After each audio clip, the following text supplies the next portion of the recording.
የኢትዮጵያ ሆርሙዝ አሳዛኙ ታሪክ። This is the Strait of Hormuz, a narrow waterway where the world's energy hangs by a thread. የወደብ አገልግሎት እንደ ነዳጅ፣ እንደ ባንክ አገልግሎት፣ እንደ መኪና በገበያ የሚሸጥና የሚገዛ አገልግሎትና ሸቀጥ ነው። ተራራና ወንዝ መቁጠር አይደለም። የአፍሪካው ቀንድ ሆርሙዝ የሚባለው ባቤል ማንዴብ ሸቀጥ ነው በሚል ለኤርትራ ተላልፎ የተሰጠበት ታሪክ is a narrow waterway located between the coasts of Yemen on the Arabian Peninsula and Djibouti and Eritrea in the Horn of Africa. የባህር በርና ዓለም አቀፍ መተላለፊያ የባህር በሮች ባለቤት መሆን ከወደብም በላይ እንደሆነ ኢራን ሰሞኑን አሳይታናለች። This is the Strait of Hormuz, a narrow waterway where the world's energy hangs by a thread. ባቤል ማንዴብ ኢትዮጵያ በሴራ ተገፍትራ የወጣችበት ዓለም አቀፍ ስትራቴጂክ የባህር ክፍልና የአፍሪካው ቀንድ ሆርሙዝ ዛሬ በኤርትራ ጅቡቲና የመን እጅ። The Houthis started attacking Israel, but also started attacking the Bab al-Mandab Straits and shipping, which is just off the southern tip of the Yemen there. Now, of course, another key route, of course. We'll get on to that. But the certainly the Houthis, though, they're well armed. They've got ballistic missiles, cruise missiles, rockets, and the like. ሆርሙዝ ላይ ዓለም እንደሚራወጠው ሁሉ አሁን ደግሞ ኢትዮጵያ ተገፍትራ በወጣችበት ሌላኛው የቀይ ባህር ወሽመጥ ባቤል ማንዴብ ላይ ከጅቡቲ ማዶ ባሉት የኢራን አጋሮች በሆኑት የየመን ሁቲዎች አደጋ ተደቅኗል። Drones and naval mines turn confined sea into a field of calculation.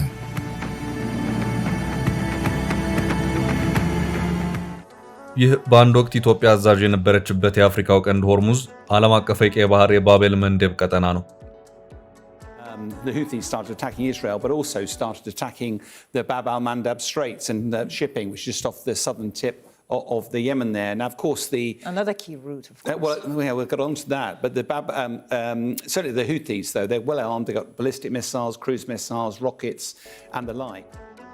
ነገሩ ነገርን ነገር ያነሳዋል እንዲሉ ነው።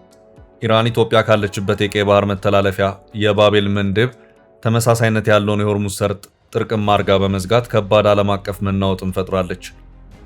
አሁን ደግሞ የኢራን አጋር የሆኑት የየመን ሁቲዎች በጅቡቲ በኤርትራና በየመን መካከል ያለውን የቀይ ባህሩን ባቤል ማንዴብ ወሽመጥ ልንዘጋው ነው በማለት እየፎከሩ ነው። ይህ ልክ እንደ ሆርሙዝ ሰርጥ ሁሉ የዓለም ነዳጅና ሸቀጥ መተላለፊያ መስመር ነው፣ በተለይ ደግሞ ለአውሮፓ።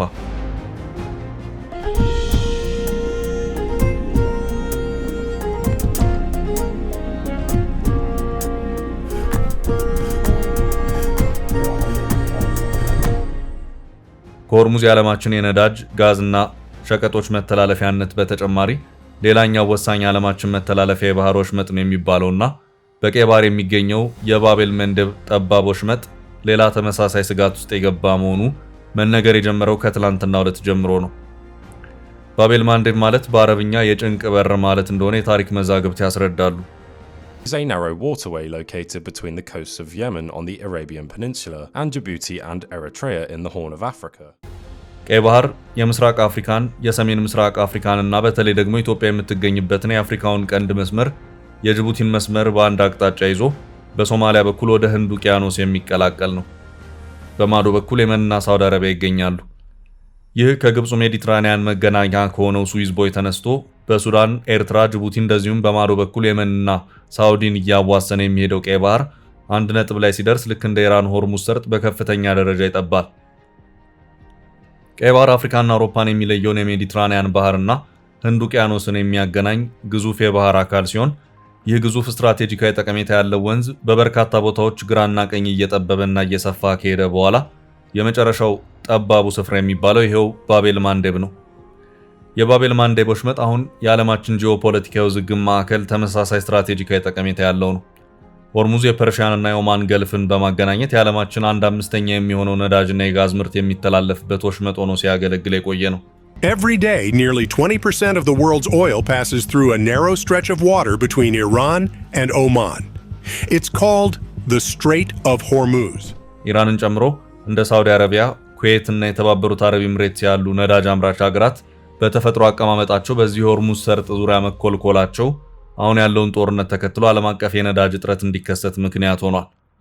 ኢራን ሆርሙዝን በቀላሉ ለመዝጋት ያስቻላት በሌላ በምንም ሳይሆን የፐርሺያን ገልፍና ኦማን ገልፍ ሁለቱ መገናኛዎች የመጨረሻው ጠባብ ሰርጥ እዚህ ነጥብ ላይ በመገኘቱ ነው። ይህ መሆኑ ኢራን በቀላል መንገድ ይሄንን ወሽመጥ ጥርቅም አድርጋ እንድትዘጋ አስችሏታል። ነገሩ ኢትዮጵያ ወዳለችበት ወደ አፍሪካው ቀንድ ጂኦፖለቲካ ስንመልሰው አሁን ልክ እንደ ኢራን ሆርሙዝ ሰርጥ ወይም ቀጭን የባህር መተላለፊያ ሁሉ የየመን ሁቲ አማጽያንን ዘገዋለን እያሉት ያለው የባቤል መንደብ ወሽመጥ በየመንና ጅቡቲ በከፊልም በኤርትራ የአሰብ ዳርቻ መሃል የሚገኝ እጅግ ጠባቡ ቀይ ባህር ክፍል ነው።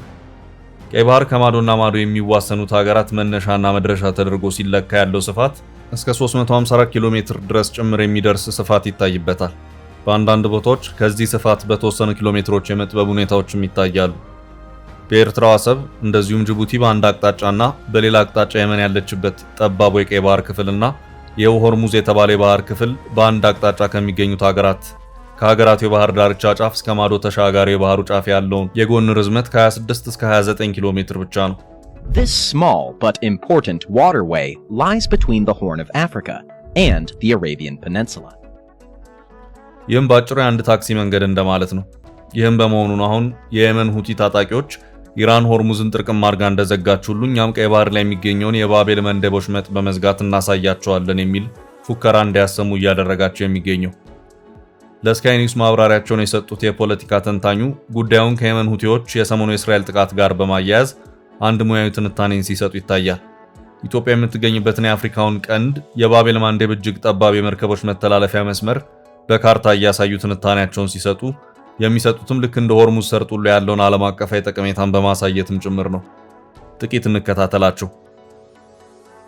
The Houthis started attacking Israel, but also started attacking the Bab al-Mandab Straits and shipping, which is just off the southern tip of the Yemen there. Now, of course, another key route, of course. Well, yeah, we'll get on to that. But the certainly the Houthis, though, they're well armed. They've got ballistic missiles, cruise missiles, rockets, and the like. The Bab al-Mandab Straits and shipping, which is just off the southern tip of the Yemen there. Now, የየመን ሁቲዎች አርብ ለቅዳሜ በርካታ ሚሳኤሎችን ወደ የመን በመተኮስ ከኢራን ጎን ሆነን ይህንን ጦርነት እንደተቀላቀልን ይታወቅልን ሲሉም አስታውቀዋል።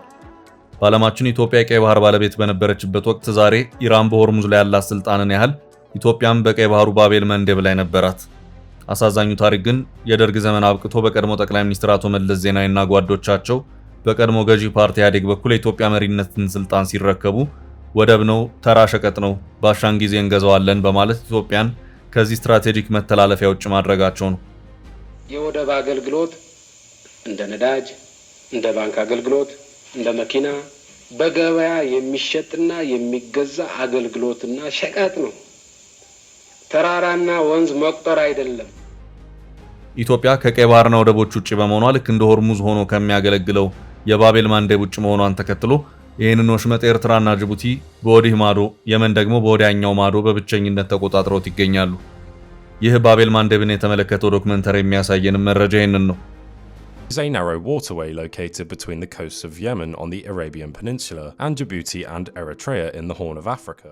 በጊዜውና አቶ መለስ ኢትዮጵያን ከባህር በር ውጪ ሲያደርጉ የባህር በር መውጫን ካለው ጂኦፖለቲካዊ ጠቀሜታ ጭምር ከመመልከት ይልቅ ነገሩን አጥብበው ከወደብ አገልግሎት አንጻር ብቻ በማሳየት ነበር። አቶ መለስ ነገሩን ከሰፊው የባህር በር ጠበብ አድርገው ወደ ሸቀጦች መተላለፊያ ወደቦች ደረጃ ብቻ በማውረድ አትቸገሩ፣ ወደብ ሸቀጥ ነው፣ ብር ካለን ወደቡን ባንገዛ እንኳን አገልግሎቱን እንገዛዋለን ሲሉ ነበር በአንድ ወቅት የተናገሩትንና ታሪክ ከትቦ ያስቀመጠውን እናስታውስ። የወደብ አገልግሎት እንደ ነዳጅ፣ እንደ ባንክ አገልግሎት፣ እንደ መኪና በገበያ የሚሸጥና የሚገዛ አገልግሎትና ሸቀጥ ነው። ተራራና ወንዝ መቁጠር አይደለም። የባህር በር መውጫ በእርግጥም ከወደብ በላይ እንደሆነ በቅርቡ ኢራን ሆርሙዝን ጥርቅም አድርጋ በመዝጋት ለራሷ የመደራደሪያ መሳሪያ አድርጋ ስትጠቀምበትና ዓለምን ስታንጫጫ የታየ እውነታ ሆኗል። Every day, nearly 20% of the world's oil passes through a narrow stretch of water between Iran and Oman. It's called the Strait of Hormuz. This is the Strait of Hormuz, a narrow waterway where the world's energy hangs by a thread. የሆርሙዝ ሰርጥ መዘጋት ይህ ነው ሊባል የሚችል መፍትሄ ባላገኘበት ሁኔታ በጅቡቲና በየመን መሃል የሚገኘው ጠባቡ የቀይ ባህር ክፍል ወይም ባቤል መንደብ የሚዘጋ ከሆነ አሁንም ፈተና ውስጥ ያለውን የዓለምን ኢኮኖሚ የበለጠ ተጨማሪ ስጋት ውስጥ የሚጥለው ይሆናል። በተለይ ወደ አውሮፓ የሚተላለፈው ነዳጅ ዋና መስመሩ በዚሁ የባቤል መንደብ መስመር መሆኑ አሁን በመካከለኛው ምስራቅ ጦርነት በፈጠረው የነዳጅ እጥረት እየተፈተነ ያለው የአውሮፓ ከባድ ፈተና የሚገጥመው ይሆናል። የየመን ሁቲዎች በኢራን የሚታገዙ በሃይማኖታዊ ፖለቲካ አይዲዮሎጂም በኢራን ርዕዮተ ዓለም የሚሄዱ ናቸው። የእስራኤል ሐማስ ጦርነት በጋዛ በተፈጠረበት ወቅት ድጋፋቸውን ለጋዛ ነዋሪዎች ለመስጠት በሚል በቀይ ባህር የሚተላለፉ ከእስራኤል ጋር ግንኙነት አላቸው ያሏቸውን መርከቦች ሲያጠቁ ቆይተዋል። በዚህም እንደ አውሮፓውያን አቆጣጠር ከ2023 እስከ 2025 በነበሩት 2 ዓመታት የንግድ መርከቦች በተለይ የባቤል መንደብን የቀይ ባህር አቅጣጫ ለማስተላለፍ እጅግ ፈታኝ ሆነው ቆይቷል። ሆኖም በፈረንጆቹ 2026 አዲስ ዓመት የየመን ሁቲዎች የቀይ ባህር አደጋ በተወሰነ ደረጃ የመቀነስ አዝማሚያ ታይቶበትም ቆይቷል።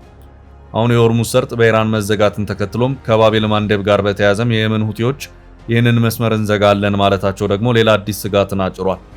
መረጃዎች የሚያመለክቱት የቀይ ባህሩ ባቤል መንደብ ቀጭን ወሽመጥ የዓለማችን 12 በመቶ የሚሆነው ሸቀጥ የሚተላለፍበት እጅግ ኢኮኖሚያዊ ስትራቴጂክ ጠቀሜታ ያለው ቦታ ነው።